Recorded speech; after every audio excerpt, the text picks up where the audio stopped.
What's up, everyone? So naturally, as the owner of FUD my first priority is to make sure that we eliminate as much FUD as humanly possible from what's out there. And it's quite a bit. Now, if you're not aware, FUD stands for fear, uncertainty, and doubt. It's three emotions that often lead to retail investors losing significant amounts of money because they're either told something, or they believe something, or something is put into their head that may or may not be true because they have not gone to verify it. Now, what's important here is that everything that happens in the markets, whether it's short reporting, whether it's trading or trade reporting, it's all governed by rules. And as long as those are aware of these rules, we can tell and differentiate between FUD when something happens and an actual act of manipulation or corruption by comparing them to the rules that govern each area of the market. And in this one, we're going to talk about short interest, a semi deep dive into it. Just to clarify a few things and to reiterate that there is more um, relevant metrics at play here with AMC than just short interest alone. Anyways, without further ado, let's go ahead and just get into this real bit. This won't be too long. Now, an important note, when it comes to legalese, there is a structure to the way that words are stated in legal documents. So it's important to remember and to analyze these specific words because they mean different things in a legal context. So shall, if you see the word shall, that indicates a requirement. It is a non-optional requirement for whatever statute or regulation that this word appears in. Should indicates a recommendation. So they have what's called discretion to make a determination one way or another. May indicates a permission, meaning that if they so choose, they can do something if they so choose. Can indicates a possibility or a capability. So in a structured hierarchical format, shall would be the most required, and then everything underneath that would be less and less of a requirement. So shall is the one to pay attention to. So that being said, now we're going to go and look at the rules that govern short interest reporting from FINRA. Now, the rule states on its face that each member shall maintain a record of total short positions in all customer and proprietary firm accounts in all equity securities other than restricted equity securities as defined in Rule 6420. And we'll come back to that in a second.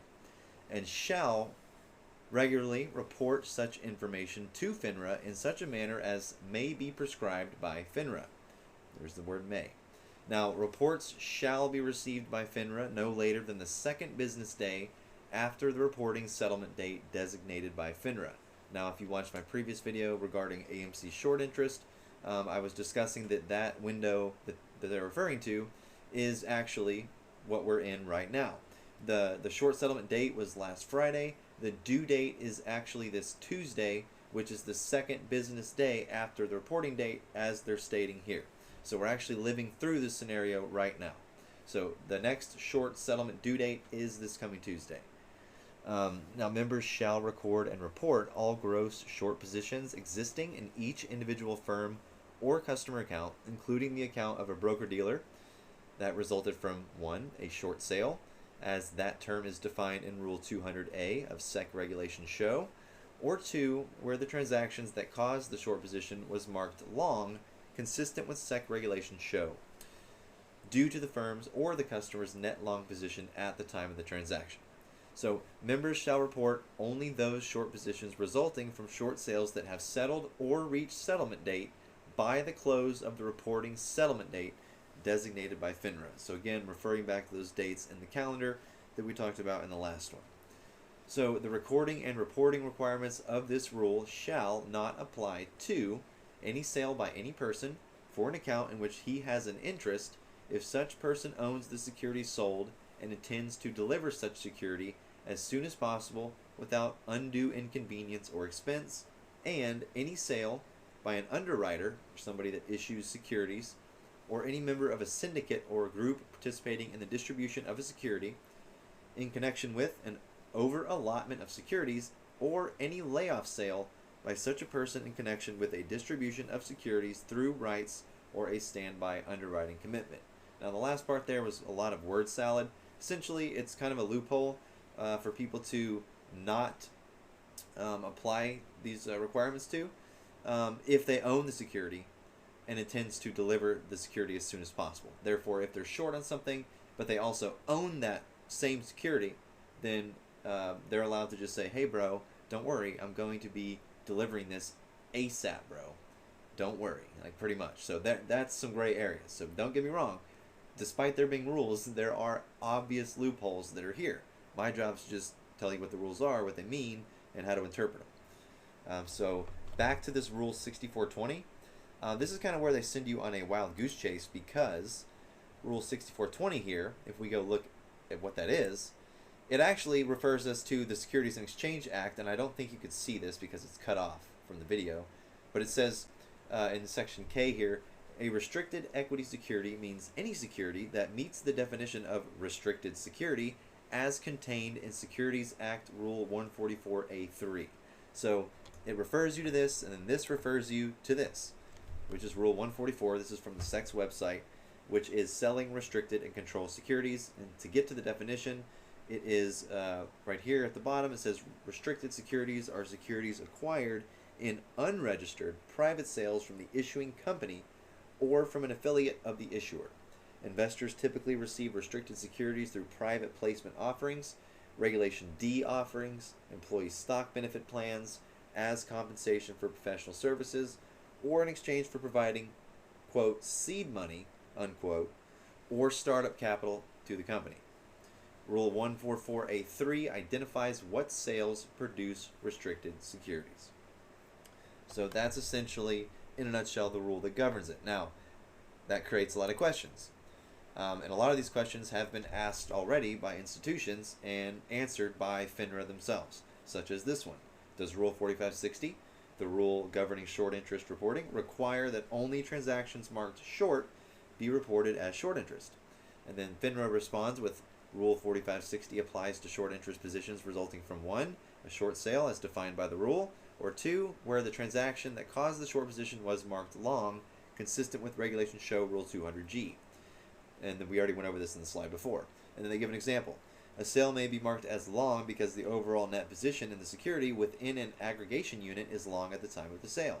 If the execution results in a short position in a specific account or sub-account held within the aggregation unit, this position is reportable pursuant to Rule 4560. Additionally, Rule 4560C1 provides an exception for sales by any person for an account in which the person has an interest. Again, we just went over this previously. So that is one question asked. Another one is, are firms required to correct previously reported short interest information? Yes, they are. They have an ongoing duty to report complete and accurate short interest information to FINRA pursuant to the rule. Accordingly, if a firm becomes aware that previously reported short interest information is incomplete or inaccurate, it must promptly notify FINRA Market Regulation at shortinterest@finra.org and provide adjusted information if instructed to do so by FINRA. So this question here kind of answers the question about, is this something that the institutions and firms can just go in and manipulate at their leisure? No, they can't. They actually have to give it to FINRA, and they're actually the custodian of the data that they report. So that's an important caveat here. Here's another one. Are fail to receive positions reportable as short interest? No. Fails to receive are not a short sale as defined under Rule 200A of Regulation Show, and thus are not reportable pursuant to the rule. What about positions resulting from sell transactions cleared by a firm on receipt versus payment? Are they reportable as short interest? No. In situations where the customer owns the shares and holds them away from the firm and a third-party entity, for example, a custodian bank or a prime broker, and sells the shares at the firm with the agreement that it will deliver the shares upon settlement, or for example, a RVP basis, that's what RVP is, such sales are not reportable as short interest for purposes of that rule, even though firms may reflect such customer RVP sales as short positions on their stock record until the shares are received from the customer. So that's another one. Are the positions resulting from stock loans? Are they reportable? No. Firms that engage in stock loan activity may reflect a short position on their books and records, indicating that a stock loan of a security has been made, to a customer or another broker-dealer. For example, when a firm loans shares, the firm's stock record may reflect a short position to indicate that a loan occurred.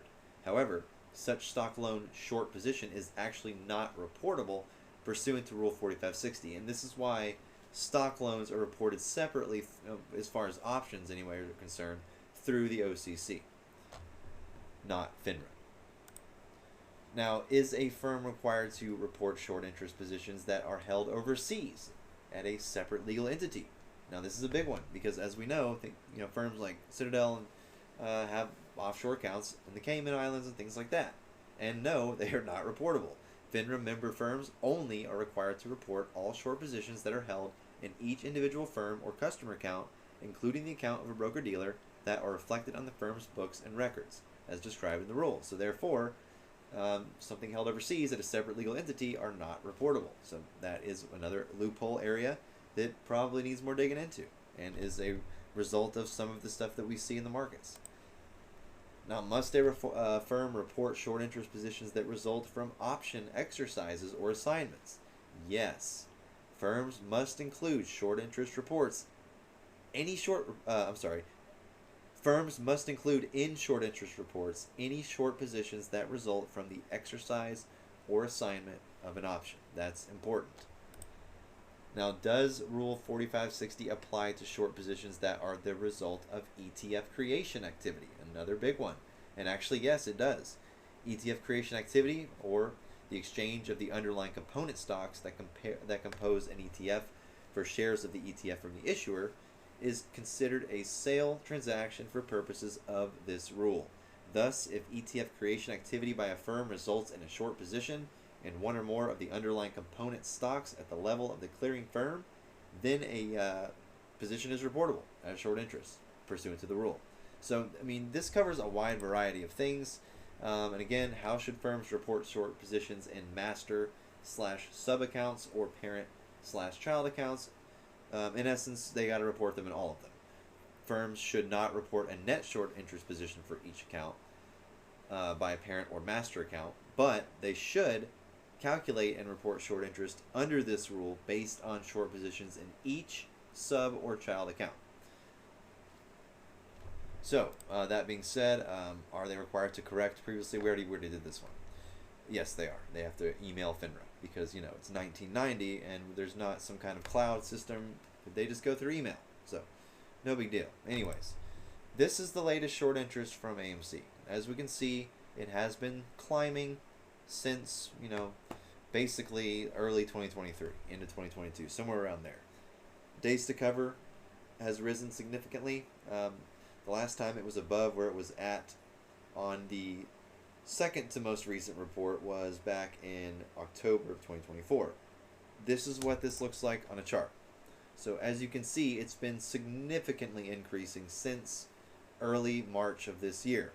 Now, that being said, with this increase in short interest, coupled with the booming box office numbers and the massive rebound in earnings that's anticipated next quarter, this could be problematic for shorts because who knows, maybe they all bought the FUD down here. This is when FUD Central was occurring, AMC bankruptcy, all that stuff. So naturally it skyrockets, but then the analyst forecast shows a massive EPS forecast gain for the next quarter due to the record-setting box office numbers that have been coming out. So all these things do play into the stock, but there is more at play here than just short interest. So in 2021, it was a different story. We had, institutional ownership that shouldn't have been possible. We had short interest that shouldn't have been possible. Same for GameStop.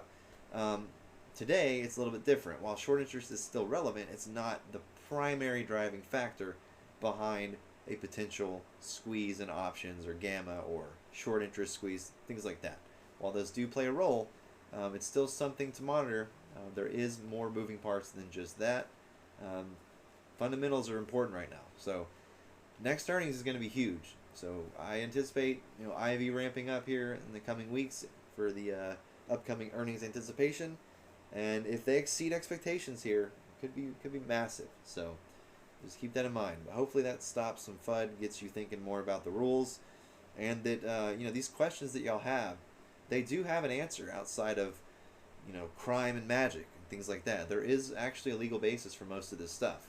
And while there is a legal basis, that does not mean that, you know, there is no such thing as corruption in the markets. I mean, we see it every day. The idea is to find out exactly by how they are doing it, through what mechanism, and what rule are they exploiting. And as we just saw here, there's definitely some area of exploitation available in the FINRA short reporting rule. So keep all this in mind, and y'all have a good one.